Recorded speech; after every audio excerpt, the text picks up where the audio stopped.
এপার বাংলা ওপার বাংলা নিয়ে যতই মতের মিল অমিল থাকুক না কেন, প্রসঙ্গ যখন বিনোদন তখন সকলেই আনন্দে সামিল হতে চান। ফলে দর্শকদের চাহিদায় বারবার রূপলী পর্দায় এক হয়েছেন দুই বাংলা তারকারা। আবারও একই দৃশ্য দেখা যাবে বড় পর্দায়।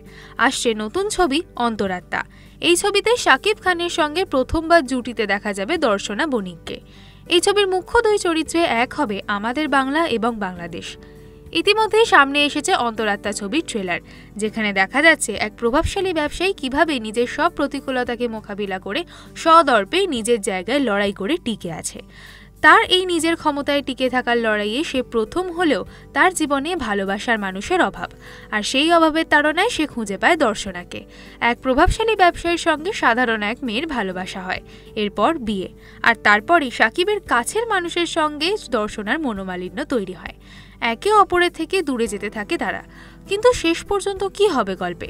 নায়ক নায়িকা আলাদা হয়ে গেলে কি সিনেমার হ্যাপি এন্ডিং হয়? সিনেমার হ্যাপি এন্ডিং এই মুহূর্তে বলা সম্ভব না হলেও দর্শনার সঙ্গে সাকিবের জুটি আসছে খবর পেয়ে হ্যাপি হয়েছে তাদের অনুরাগী মহল। শাকিব খানের যেমন দুই বাংলায় অনুরাগী সংখ্যা কম নয়, তেমন দর্শনের রূপ ও গুণের জাদুতে মুগ্ধ হয়েছে দুই বাংলায়। এবার দেখার পালা সাকিবের সঙ্গে অনস্ক্রিন জুটি দর্শকরা কতটা পছন্দ করেন। এর আগেও টলিপাড়ায় বহু অভিনেত্রীর সঙ্গে কাজ করেছেন শাকিব খান। সেই ছবিগুলিও সুপারহিটের তালিকায় জায়গা করে নিয়েছে। সামনের ঈদে অন্তরাত্মা মুক্তি পেলেই বোঝা যাবে এই ছবিটিও সেই তালিকায় জায়গা পেল কিনা। এরকমই আরও অনেক ভিডিও দেখার জন্য নজর রাখুন আমাদের চ্যানেলে ও পাশে থাকা বেল আইকনটি ক্লিক করতে ভুলবেন না।